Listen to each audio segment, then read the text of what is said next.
I've been really into Vietnamese drinking foods or nhậu lately, and over the last few weeks, I've shared some of my absolute favorites. So today, we're gonna keep it going with a dish called Bò Tái Chanh, or rare beef salad. Between the textures of the rare beef and the fresh herbs and veggies, all tossed in a bright fish sauce dressing, this one is just perfect in my opinion. And it's even better paired with an ice cold drink. So do me a favor and make sure you like, comment, share, and save this video.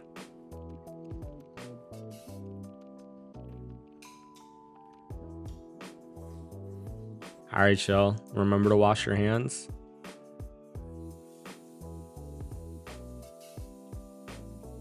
Now the first thing we'll do is thinly slice our beef, and for this dish, traditionally a cheap cut like eye of round is used, and you'll just want something that is lean and not too fatty. If you wanted to be a little bit more bougie, something like a filet mignon or a sirloin would be even better. Now we're gonna slice the eye of round as thin as we can against the grain. And a little pro tip, I like freezing my beef for a couple of hours before slicing, as this helps firm up the meat, making it easier to slice thinly and evenly.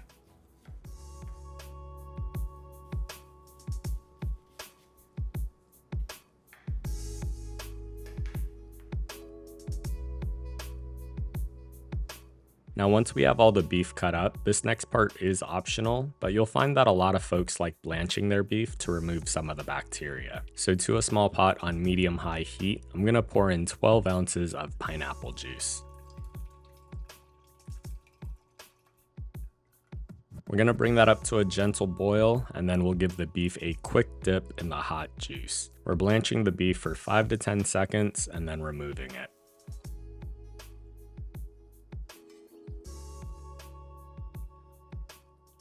Get the beef into a bowl, and then we'll squeeze the juice of half a lime. This is going to finish cooking the beef, as the acidity will denature the protein and finish curing it. Give that a nice toss, and this is going in the fridge to vibe out while we prep the rest of our ingredients.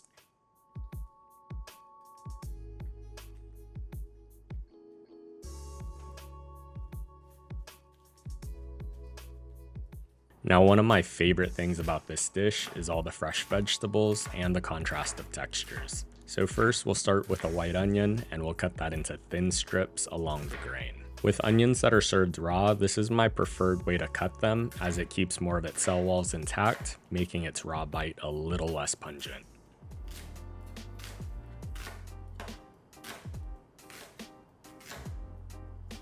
And additionally, to help tamper that punch down even further, you can soak the onions in cold water for a few minutes. Next up, I have a red bell pepper, and you can use any color that you want. We'll just remove the seeds and the pith and julienne the red bell pepper.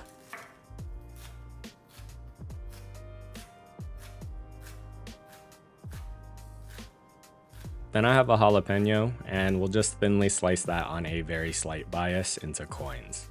And if you like this recipe and you want to learn how to make more of your favorite Vietnamese drinking snacks, make sure you subscribe and turn on your notifications to stay up to date on all my latest posts.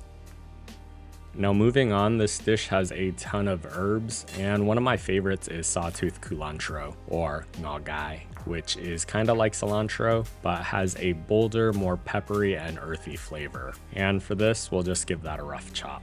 Then I have some Thai basil, and we'll just remove the leaves from the stems and give that a rough chop as well.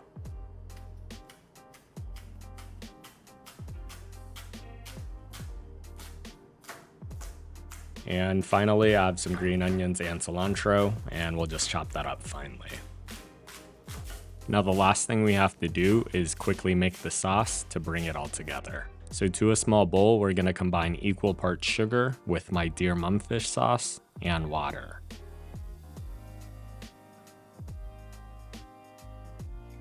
To that, we'll add in half a tablespoon of minced garlic and some crushed dried Thai chilies. And feel free to adjust depending on your own spice tolerance. Then we'll add in the juice of half a lime, give that a good mix, and then it's time to put it all together.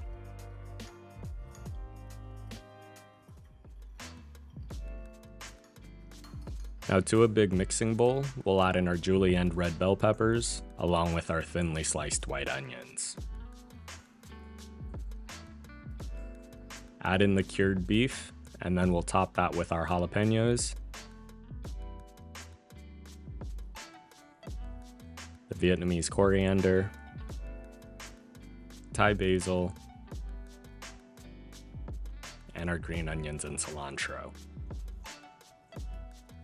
To that, we'll add in some crushed roasted peanuts. And then we'll pour our sauce right on top. Toss everything to combine, making sure that all the ingredients are evenly distributed, and then it's time to plate.